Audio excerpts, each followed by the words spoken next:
السلام علیکم دوستو، اسٹوڈیو ون کی ایک اور اسلامی ویڈیو میں آپ سب کو خوش آمدید۔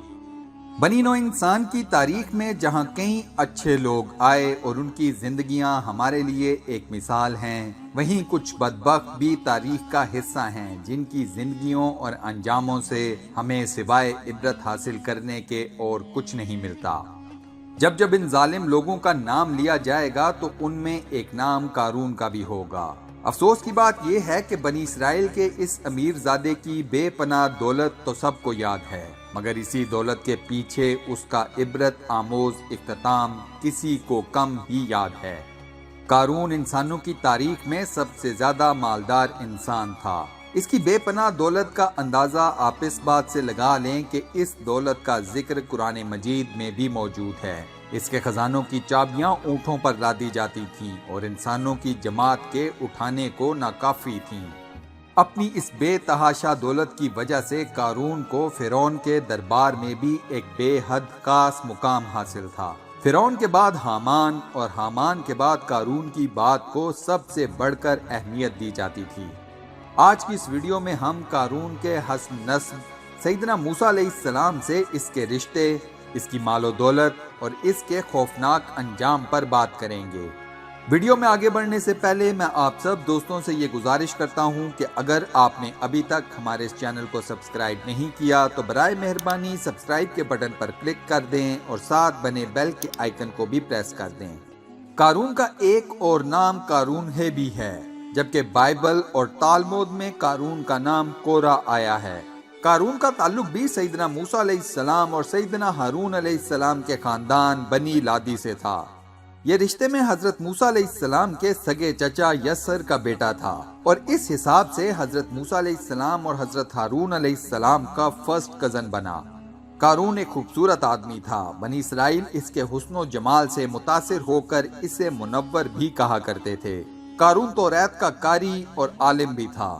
اس کا اخلاق بھی اچھا تھا اور تمام لوگ اس کی بے حد عزت بھی کرتے تھے۔ قارون کے معاملات ایک روایت کے مطابق تب خراب ہونا شروع ہوئے جب اس کے پاس دولت آنا شروع ہوئی۔ یہ متکبر اور مغرور ہو گیا۔ اس نے انسانوں پر ظلم ڈھانا شروع کر دیے۔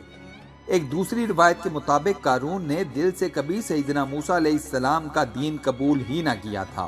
یہ نمازیں بھی پڑھتا تھا اور توریت کی تلاوت بھی کرتا تھا، لیکن اس کا دل ایمان سے خالی اور عقیدے کا کمزور تھا۔ یہ بس ظاہری طور پر نیک بننے کی ایکٹنگ کرتا تاکہ لوگ اس کے فریب میں آ جائیں۔ قارون ایک کاروباری شخص تھا۔ یہ فصلوں کو سستے بھاؤ خریدتا اور پھر انہیں بے حد مہنگا کر کے بیچتا۔ معاملات میں کم تولتا، لوگوں کے ساتھ دھوکہ اور فراڈ کرتا۔ عام انسانوں کے ساتھ ظلم اور بے انصافی اس کا روز کا معمول تھا۔ یہ سود خور بھی تھا، غرض یہ کہ دولت ہی اس کے لیے سب کچھ تھی۔ قارون خدا پرست نہیں بلکہ دولت پرست تھا۔ اپنا مال صرف اپنی عیش و عشرت پر خرچ کرتا۔ اس نے اپنے لیے ایک عالی شان محل تعمیر کروایا جس کو ہیرے جواہرات اور سونے سے آراستہ کیا گیا۔ قارون کے زیر استعمال گھوڑوں اور اونٹوں تک کو سونے چاندی ہیرے جواہرات سے آراستہ کیا جاتا تھا۔ اس کے پاس غلاموں اور کنیزوں کی ایک فوج تھی جس پر قارون ناحق ظلم کرتا رہتا۔ وہ ان سب کو مجبور کرتا کہ اس کے آگے جھکیں اور اس کے پاؤں کو بوسہ دیں۔ قارون حضرت موسیٰ علیہ السلام اور حضرت ہارون علیہ السلام سے بے حد حسد رکھتا تھا۔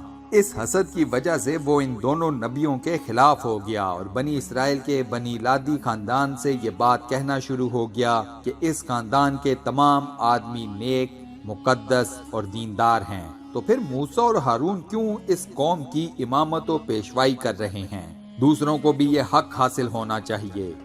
قارون کی یہ باتیں سن کر بنی روبن میں سے الیاب کے بیٹے داتن اور ابیرام اور پلت کے بیٹے اوردن فوراً قارون کے ساتھ ہو گئے۔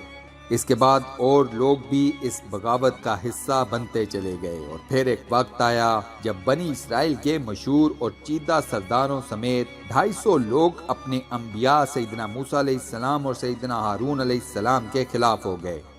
اہل ایمان لوگوں نے قارون اور اس کے ساتھیوں کو بہت سمجھایا کہ یہ طریقہ غلط ہے۔ نبوت اللہ تعالیٰ کی دین ہے، نہ کہ کسی انسان کا خود ساختہ فیصلہ۔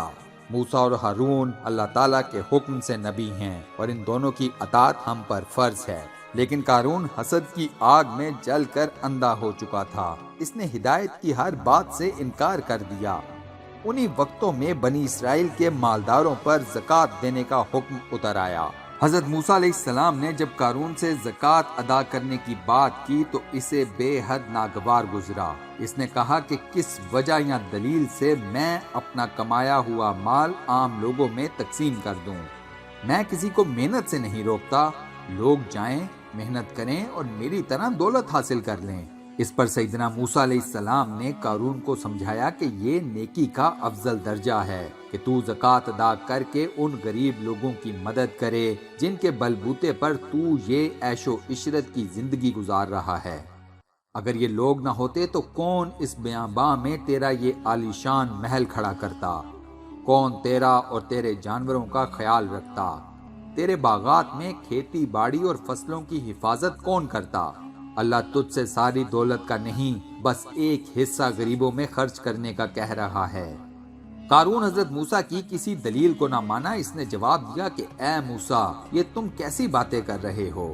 ہم نے کیا کوئی غلطی کر دی جو تم پر ایمان لے آئے؟ کیا ہم نے کوئی گناہ کر دیا کہ نماز پڑھتے ہیں، تورات کی تلاوت کرتے ہیں، جو اب تم ہم سے خراج مانگ رہے ہو؟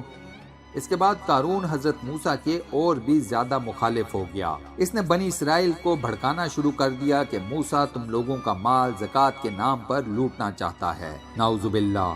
قارون نے خباثت کی انتہا اس وقت کی جب بنی اسرائیل کی ایک عورت کو اس نے مال و دولت کا لالچ دیا اور اسے اس بات پر آمادہ کر لیا کہ وہ سیدنا موسیٰ علیہ السلام پر بدکاری کا گندا الزام لگائے گی۔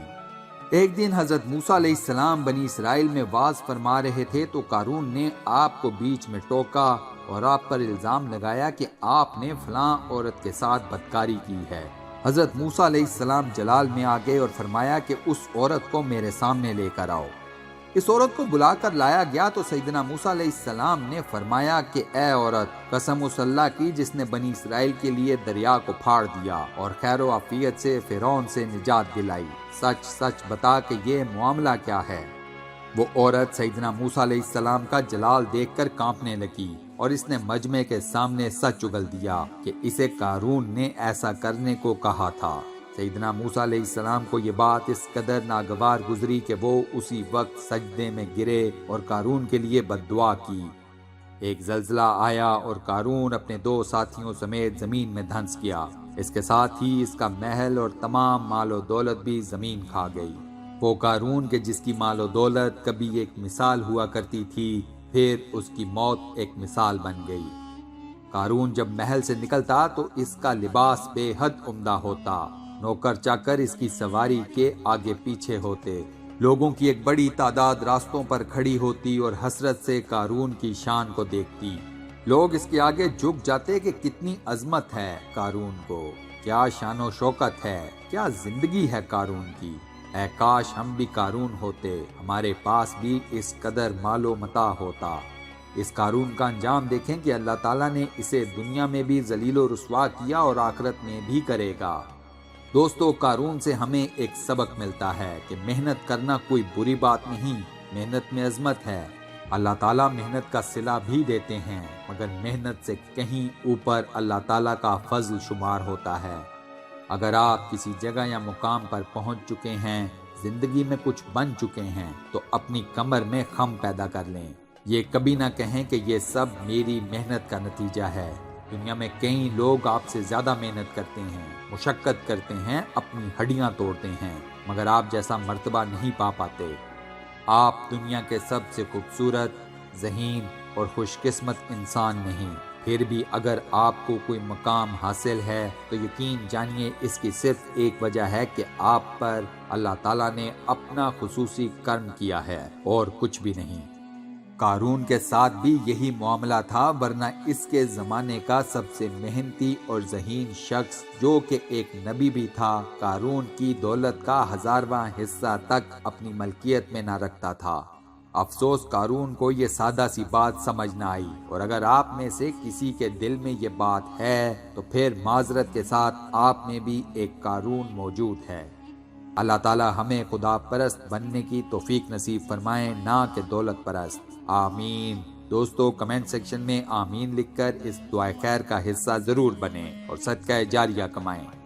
آج کی ویڈیو میں ہم نے آپ کو قارون کے حسب نصب، مال و دولت، سیدنا موسیٰ علیہ السلام سے رشتہ اور انجام کے بارے میں بتایا۔ امید کرتا ہوں آپ کو آج کی یہ ویڈیو پسند آئی ہوگی۔ ویڈیو کو لائک اور اپنے واٹس ایپ، فیس بک، ٹویٹر اور دیگر سوشل میڈیا اکاؤنٹس پر ضرور شیئر کیجیے گا۔ جزاک اللہ۔ انشاءاللہ اگلی ویڈیو میں آپ سب سے پھر ملاقات ہوگی۔ تب تک کے لیے اللہ حافظ۔